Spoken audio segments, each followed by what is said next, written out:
Hi everybody, today we will be looking at historically how the US economy has responded when there was a pandemic. Now we have three examples of this. We have in 1918 with the H1N1 outbreak, we've got in 1957 with H2N2, and then in 1968 with H3N2, and they are all a form of influenza, or the flu as we commonly know it. I think this is a pretty good question to be asking ourselves because of the current situation we're in with COVID-19 and how our economy is reacting to it. And a lot of my economists that I follow on Twitter, thanks to Dr. Georgic, are also talking about COVID-19 and the long-lasting effects that it could have on us. Something that a lot of people are worried about is the long-lasting effects. So I think that looking at previous pandemics that we've dealt with, how long of a recovery economically it could take, and give us a little bit of a ballpark. And then this question is regarding the economy, as we are specifically looking at examples in the past for the United States where the economy was impacted by a pandemic.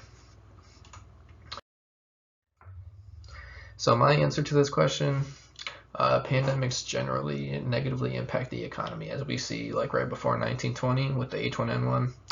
Unemployment spikes, and that is, it goes from 2.5% to over 7.5% by the end of 1921.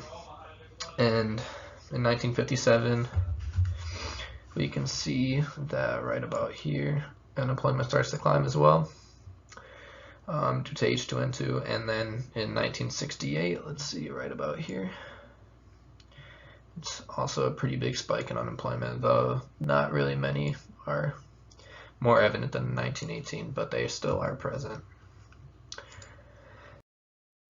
Now, you can judge the size of an economy by a lot of things, so I decided to go based off of unemployment as well as the GDP per capita in the United States. So once again, we can look at about 1918, which is right here. Now the trend of this graph is like generally increasing like that, so as we can see with the trend line. So at the start it's kind of hard to tell because there's like little dips every once in a while, like there, but it also can get pretty flat like up here.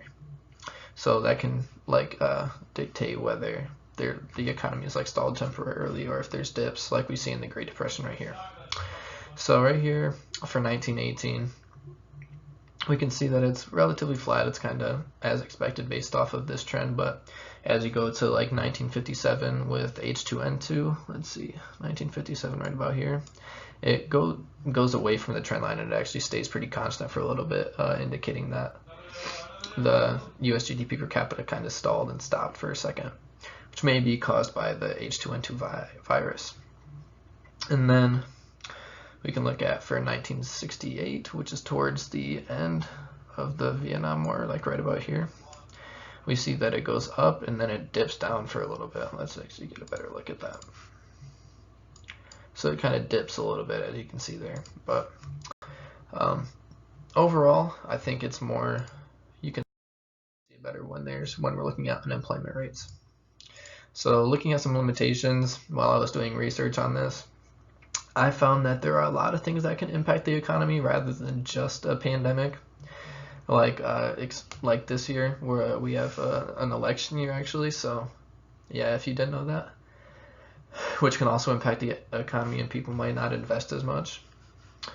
And then another thing that I thought about a lot was that our lifestyles have changed a lot since the 1900s, and like travel has increased a whole lot, and the amount of people you see on a daily basis might have changed, especially due to increasing population of the United States, which we know can greatly impact the severity of a pandemic, as well as like how long it might take to recover from this economically and socially.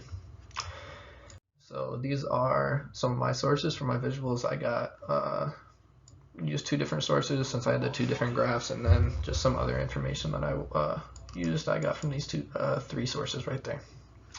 But yeah, that's it. Thank you guys for tuning in. That's what I've got to talk about. Bye.